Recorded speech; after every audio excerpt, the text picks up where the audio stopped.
Shabbat Shalom les Kulchem, et je voudrais tout d'abord souhaiter à tous, sans exception, de très bonnes fêtes de Hanouka. C'est ce soir, la première bougie. C'est la raison pour laquelle j'ai attendu jeudi matin pour m'enregistrer, pour faire passer le message des Lumières, le message de l'espoir et le message surtout de la réussite et la bonne santé. Tout d'abord, je voudrais souhaiter un très grand Mazal Tov. Si je me souviens bien, cette paracha, la paracha de Vayeshev, était la paracha de Robert Chamak, où je me rappelais combien son papa, Luc, l'emmenait, faisait énormément d'efforts pour l'emmener, pour qu'il prenne des cours et de très loin même. Et j'espère que tous ces efforts que le papa a fait pour lui, aujourd'hui, les enfants lui rendent convenablement. En tout cas, un grand Mazal Tov. Je ne peux oublier la famille Toubiana, dont je me rappelle malheureusement que Madame Toubiana Rosette nous a quittés pendant Hanouka. Donc je voudrais dédier ce cours, les Ilu Nishmata, pour l'élévation de son âme. Mes chers amis, nos sages nous disent qu'il n'y a pas de hasard. Et vous me connaissez tous, que chaque fois que j'essaie de faire un Dvar Torah, j'essaie de trouver un signe dans la paracha de la semaine. Mais là, nos sages disent tous que chaque fois qu'il y a une fête, que ce soit la fête de Purim, la fête de Pessah, Shavuot, Sukkot et autres, nous devons trouver une référence dans la paracha qui précède donc la fête. Nous savons que cette semaine est la paracha de Vayeshev. Et dans Vayeshev, a priori, on ne voit aucune notion concernant la fête de Hanouka. Oui, il y a une notion très importante à propos de la fête de Hanouka. Vous savez qu'à Hanouka, c'est la seule mitzvah que nous devons la faire pour que l'extérieur puisse en profiter, à savoir les autres. C'est la raison pour laquelle nous mettons la Hanoukia près d'une fenêtre, mais à condition qu'elle puisse être vue de l'extérieur. Qu'est-ce que nous trouvons dans la paracha de Vayeshev? Rappelons-nous que lorsque les frères de Yosef, dont nous allons plus tard en parler, ont voulu tuer Yosef, Réhouven a voulu le sauver. Comment? En le jetant dans un puits. Or, la Torah nous dit à ce sujet, et même la Gemara dans Shabbat, qui nous parle de Hanouka, nous dit « Habor rek en bo maim ». Le puits dans lequel on a jeté donc Yosef était vide d'eau. S'il est vide, automatiquement il n'y a pas d'eau. En bo maim. Qu'est-ce que la Torah vient nous expliquer en nous disant qu'il n'y avait pas d'eau alors qu'il était vide? C'est pour nous expliquer tout simplement qu'il y avait d'autres choses. Il y avait des serpents et des scorpions. Alors Réhouven, comment voulait-il sauver vraiment son frère Yosef? En voulant le jeter dans un puits qui lui était donc plein de serpents et de scorpions. C'est pas du tout vouloir le sauver, c'est au contraire vouloir le tuer vraiment, parce que au bout de quelques secondes, il va se faire lyncher, il va se faire dévorer et mordre partout ces bestioles, et qui sont effectivement très dangereuses. Mes chers amis, il y a une loi à propos de Hanouka, une Hanoukia que nous plaçons au-delà de 10 mètres de hauteur, ce qu'on appelle 20 coudées, elle n'est pas kshera, ce n'est pas permis. Pareil qu'une souka que nous construisons au-delà de 10 mètres de hauteur, elle n'est pas non plus permise, elle n'est pas cachère. Que ça soit en hauteur ou même en profondeur, 10 mètres de profondeur aussi. Pourquoi? Parce que notre vue ne peut pas du tout régner sur cet endroit. Or, si on se trouve sous une souka qui a plus de 10 mètres de hauteur, on ne se rendra pas compte que nous nous trouvons dans une souka. Pareil, une Hanoukia qui est placée au-delà de 10 mètres de hauteur, nous ne pouvons pas la voir. Or, l'essentiel du miracle de Hanouka, c'est surtout de diffuser le miracle autour de soi et que les autres puissent voir. Donc, au-delà de 10 mètres, on ne peut pas voir. Pareil, en dessous de 10 mètres de profondeur, on ne peut pas du tout s'apercevoir et voir ce qui se trouve. Donc Réhouven, sachant que dans ce puits, qu'il y avait une profondeur d'au-delà de 10 mètres, il ne savait pas du tout ce qu'il y avait à l'intérieur. Et c'est la raison pour laquelle donc, on a pu jeter son frère, lui croyant qu'il n'y avait absolument rien parce qu'il ne voyait absolument rien. Voilà un petit signe dans lequel nous voyons qu'il y a un rapport entre la paracha de Vayeshev et la fête de Hanouka. Effectivement, nous pouvons aussi trouver plusieurs autres signes, mais celui-ci donc suffit. Mes chers amis, c'est une paracha très très difficile à comprendre. Pourquoi ? Parce que dans cette paracha, nous voyons plusieurs événements qui dépassent notre pensée et notre intelligence.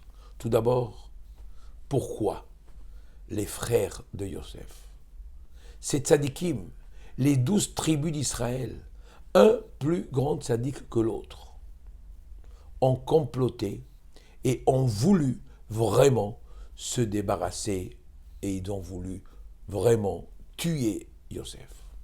Ils n'ont pas réussi à le tuer, certes, mais c'est comme s'ils l'avaient donc tué. Ils l'ont jeté dans un puits. Par la suite, il y a eu des propositions de vouloir donc le vendre à des commerçants qui passaient. Mais leur premier but, c'était de vouloir le tuer. Tout ça pour une simple tunique que Yaakov, que le père, avait offert à Yosef et pas à ses frères. C'est quand même très difficile de comprendre ceci. D'abord, cette tunique que Yaakov a offert à Yosef, on l'appelle en hébreu Ketonet Passim.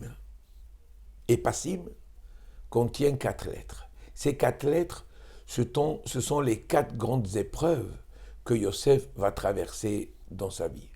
P de Passim, c'est Potiphar.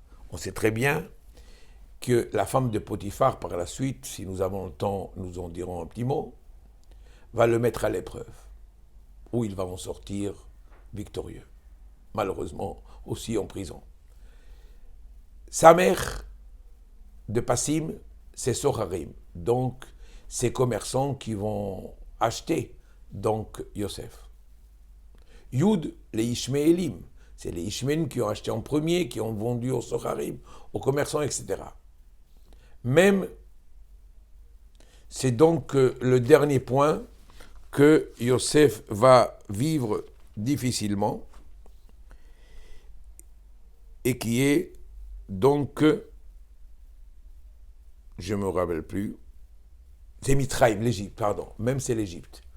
Yosef, comme vous le savez, va se trouver tout seul en Égypte, même c'est l'Égypte. C'est en Égypte que Yosef va donc souffrir pendant longtemps.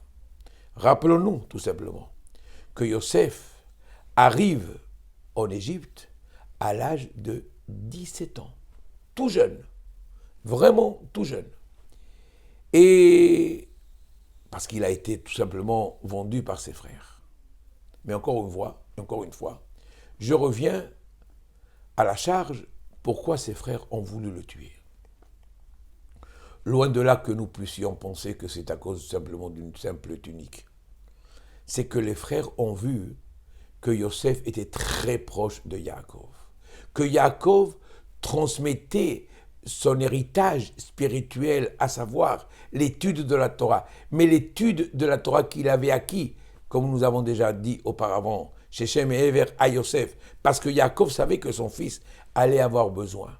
Or, les tribus, Reuven, Shimon, Lévi, croyaient que seul Yosef allait détenir cet héritage. Et là, le peuple d'Israël ne pouvait pas l'accepter. Les tribus ne pouvaient pas donc admettre ceci. Donc, Yosef, indirectement, mettait le judaïsme donc en danger. Alors c'est la raison pour laquelle ils ont trouvé donc la solution de vouloir donc l'éliminer, le tuer, pour que par la suite, ils puissent vivre tous un judaïsme complet et pas seul uniquement donc Yosef. Mais voilà que Yosef arrive donc en Égypte et arrive dans un foyer. Un foyer chez M. Potiphar, quelqu'un d'important en Égypte, certes, mais sachez que Dieu, l'Éternel, fait réussir toute personne, tout pays qui reçoit un ben Israël. On a vu que les pays qui avaient donc reçu les enfants d'Israël, vraiment étaient des pays qui étaient florissants. Le jour où les enfants d'Israël quittent donc le pays, malgré eux ou de leur propre volonté, alors le pays chute. La Torah nous dit à plusieurs reprises que ce monsieur Potiphar était très important, était très riche. Tout ça grâce à qui? Grâce à la présence de Yosef dans son foyer. Mais tout ce que Yosef faisait chez Potiphar, chez monsieur Potiphar, il réussissait. Et très vite, Yosef prenait de l'ampleur, et dans son foyer, et à travers même toute l'Égypte. Mais malheureusement, il y avait dans ce foyer une femme. Une femme, je ne vous cache pas, qui est tombée vraiment, femme mariée en plus, la femme de Potiphar, qui est tombée amoureuse de Yosef. Parce que Yosef, nos sages nous disent qu'il était très beau. C'est vrai, il était très beau. Et cette femme va tout faire pour le séduire. À tel point que le Midrash nous raconte qu'elle se changeait 3 fois par jour.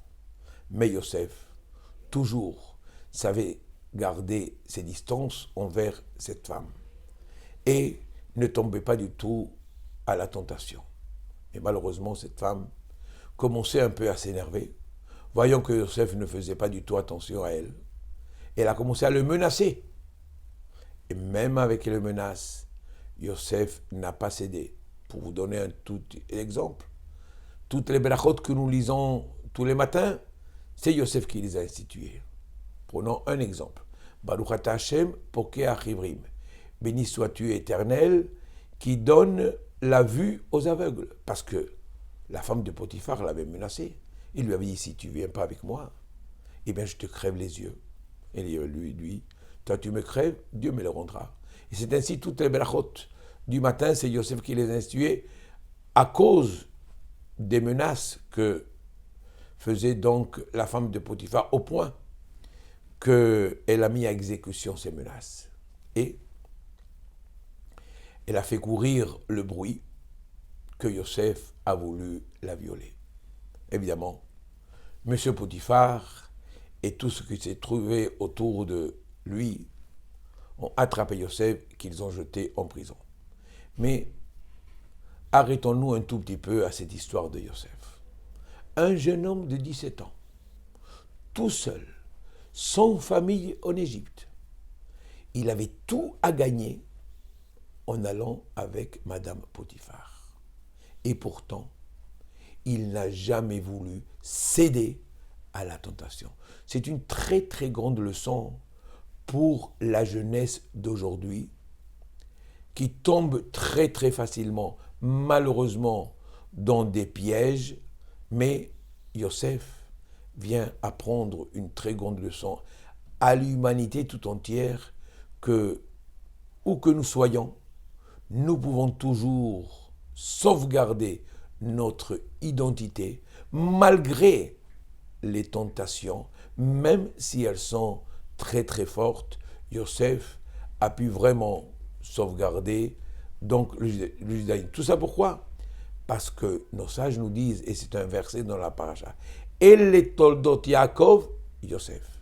Les descendants de Yaakov, c'est qui? Yosef. Oui, Yaakov et Yosef se ressemblaient énormément. Et pratiquement, tout ce qui est arrivé à Yaakov est aussi arrivé donc à Yosef. Donnons quelques exemples. Yaakov est resté loin de chez ses parents pendant très longtemps, Yosef aussi est resté très loin de chez ses parents pendant très longtemps aussi. Toutes les épreuves que Yaakov a eues dans sa vie, pratiquement Yosef aussi les a eues dans sa vie. Nos sages nous disent aussi par la suite, El est toldot Yaakov Yosef, quels sont les descendants de Yaakov, quels sont les descendants du peuple juif, puisque Yaakov c'est Israël, c'est Yosef. Yosef veut dire quoi? Progresser. Et c'est la raison pour laquelle, à partir de ce soir, nous allons allumer les bougies de Hanouka. Mais nous ne nous arrêterons pas à une seule bougie, comme la loi l'exige chaque soir, mais chaque soir, nous allons augmenter d'une bougie.